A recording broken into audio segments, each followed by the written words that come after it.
में डाल दिया।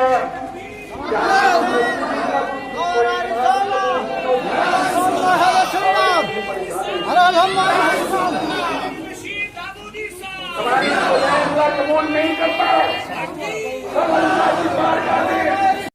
आओ मोहब्बत का पैगाम देते हैं और हम ये कहते हैं कि किसी कोई गुर्जो हसद कोई की ना लिए, कोई बुग़्ज़ो हसद कोई की ना लिए। अरे हम हैं दिल में नबी का मदीना लिए, हमारे दिल में नबी का मदीना है और ये मोहब्बत का पैगाम है। मैं आपसे अर्ज करना चाहता हूँ, मोहब्बत का सिर्फ एक अनोखा जुमला में बयान करके अपनी बात को मुकम्मल कर लूंगा। लोगों, अल्लाह अल्लाह नबी से मोहब्बत करने वाले बिलाल थे, अपने जिस्म पर तीर भी थे, बरहाना जिस्म तपती हुई रेत के ऊपर भी लिटाया गया, हाथों के ऊपर चार पाए के पाए भी रखे गए हैं। अल्लाह अल्लाह नबी से जो मोहब्बत करने वाले हैं उन्होंने अपने न माल की परवाह की। इस्लाम सारे दीनों में अल्लाह का जो पसंदीदा दीन है वो है इस्लाम। अल्लाह का पसंदीदा दीन कुरान कहता है। लेकिन किसी भी मजहब को सही मानने के लिए तीन चीजें बहुत जरूरी है। बताऊंगा, तीन चीजें जरूरी है। कोई भी चीज आपको परखनी है, सही है, अच्छी है, खराब है, क्या नहीं है, तीन चीजें जरूरी है। चीज किसने दी, चीज क्या है, और जिसने इस चीज को अपनाया उसको क्या मिला। सुभान अल्लाह, सुभान अल्लाह। ये है मेरे। किसी भी चीज को सही मानने के लिए कितनी चीजें जरूरी है। सबसे पहले चीज है क्या, दूसरा चीज दिया किसने, तीसरा जिसने इस चीज पर अमल किया, अपनाया, तो उसके अंदर कौन सी तब्दीली आ गई। जैसे सादे से अल्फाज में कहेंगे किसी का नुस्खा बड़ा अच्छा होता है, तो नुस्खे की अहमियत तीन चीजों पर होती है। नुस्खा लिखा किसने, नुस्खा लिखा क्या, और जिसने इस नुस्खे के मुताबिक दवाई खाई वो कितना ठीक हो गया। सही है। मोहतरम जान मोहम्मद खान साहब बड़े मशहूर डॉक्टर, उनका नुस्खा हर एक बिन देखे लेता है। एग्जाम्पल है, मशहूर है, मकबूल है, देने वाला ऑथेंटिक है। नुस्खे जो दवा होती है वो भी बड़ी शानदार होती है, और जो उस दवा को इस्तेमाल करते हैं वो ठीक हो जाते हैं।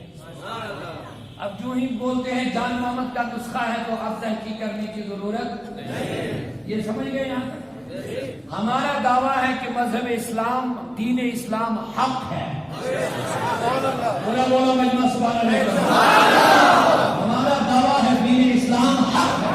कुरान को आगे चलाया औलियाउल्लाह ने, उलमा ने, मुहद्दिसीन ने, जिनके दम कदम से इस्लाम की बहारें हैं, सारे लोगों ने इसी कुरान पर अमल करके इस दीन को आगे चलाया है। बिस्मिल्लाहिर्रहमानिर्रहीम। आज हमारी मरकज़ी जामा मस्जिद मेंढर में तलबा की एक तहरीक पैगाम मुस्तफ़ा, उसके झंडे तले आज की ये कॉन्फ्रेंस मुनक्किद हुई, जिसमें हमारी मेंढर 3 तहसीलों की पूरी डिवीज़न के उलमा, सुन्नी जमीयतुल उलमा इसमें शामिल हुए। और जुमे के दिन मुख्तसर से ऐलान पर क़िबला अल्लामा अब्दुल दाऊदी साहब को हमने मदऊ किया, और क़िबला दाऊदी साहब का हमने ऐलान किया। कोई इश्तिहार नहीं, कोई ऐलान गाड़ी का नहीं, मुख्तसर ऐलान पर क़िबला अब्दुल दाऊदी साहब का नाम सुनकर यह दुनिया दीवानों की तरह उमड़ कर आई।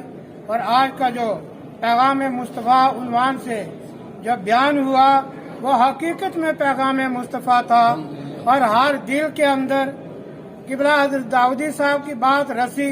और मैं ये सोच रहा हूँ, जहाँ मेरी नज़रें काम कर रही थी, कि सामीन में से बहुत कम कोई होगा जिस पर मेरी नजर नहीं पड़ी, जिसकी आंखों से आंसू नहीं जारी हुए।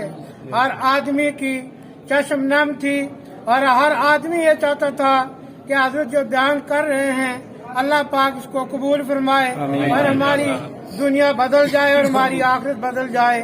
और जो पैगाम मिला हकीकत में मुस्तफ़ा जान रहमत सल्लल्लाहु अलैहि वसल्लम का पैगाम था, अमन का पैगाम था, मोहब्बत का पैगाम था, यकीन मोहकम का पैगाम था, अमल पे हम का पैगाम था और प्यारे आका की गुलामी का पैगाम था कि हम दुनिया में जिंदा रहें, प्यारे आका के गुलाम होकर जिए और जब मरें तो प्यारे आका के गुलामों में अपना नाम लिखा के मरें। इसी पैगाम के तहत ये कॉन्फ्रेंस मुनक्किद की गई थी और आखिर में किबला अब्दुल दाऊदी साहब की दुआ हुई कि अल्लाह पाक हमारे मुल्क ही में नहीं पूरी दुनिया के अंदर अमन अता फरमाए, घर घर के अंदर अमन हो और हमारे मुल्क में भी अमन हो। हर बीमारी के दफिया के लिए आपने दुआएं फरमाई, एक जामे दुआ हुई। मेरी भी दुआ है अल्लाह पाक किबला अब्दुल दाऊदी साहब की उम्र में बरकतें अता फरमाए, इनके तफैल हम सब के ईमान में बरकतें अता फरमाए, हमें इस्तेकामत अलल ईमान नसीब फरमाए जब तक जिंदा हैं और जब दुनिया से रुखसती हो, ईमान की हालत में हमारी रुखसती हो, प्यारे आका की निगाह करम अता हो। व आखिर दावाना अनिल हम्दुलिल्लाहि रब्बिल आलमीन। हम किबला अब्दुल दाऊदी साहब के